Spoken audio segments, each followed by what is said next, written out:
like many apps on that I've seen on iPhone, like track how many dishes do you do per day, how much time do you spend doing the laundry, and this give you like experience points, and you can level up your character in the phone. And I Yeah. think it's a great idea. People love games, so why not? Yeah. Yeah, that's great. Tracking it is huge, and setting goals too. I myself did some powerlifting and Oh, some running.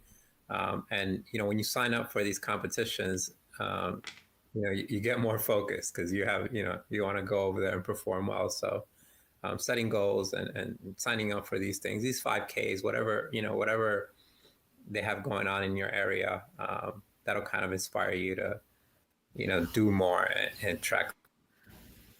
yes, yes.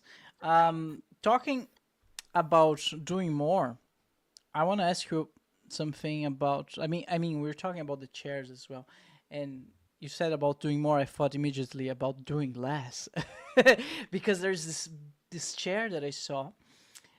It's super expensive.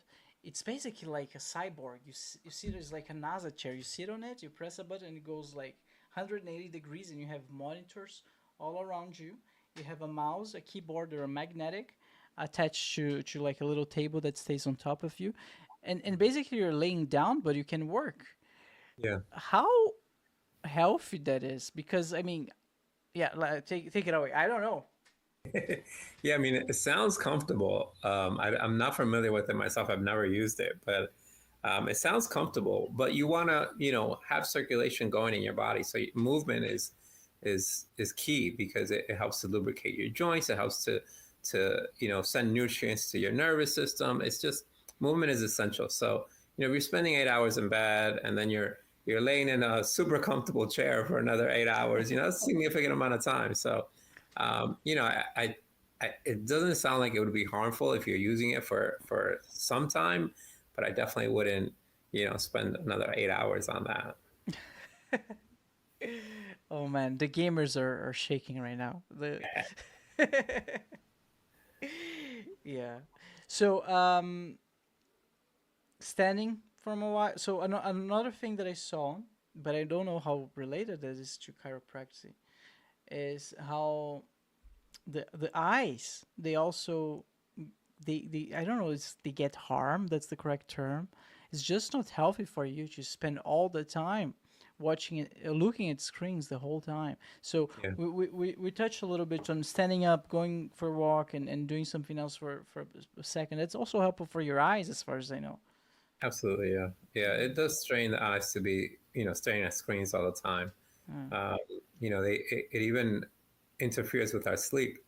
So they recommend usually disconnecting a couple of hours before sleep. Um, but you want to limit that too because it does stress your eyes and can cause harm over time.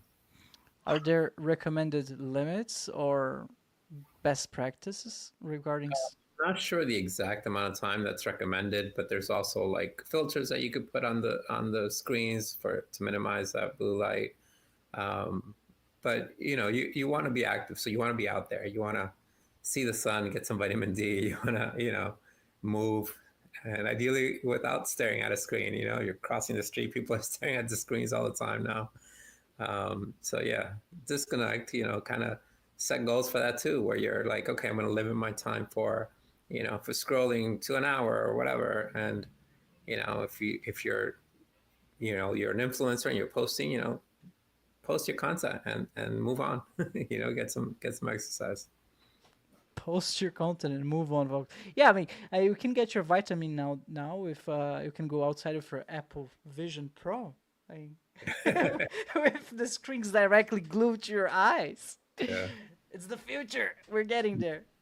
Yeah. It's a little crazy, but, we need the sun. We need to move. We need to, get back to a little bit of what we used to do. Dr. Alex, how someone improve as a chiropractor? Because I guess I don't test. I'm gonna say test subjects. Is that a thing? Do you need to? Do you fail? Can you break someone?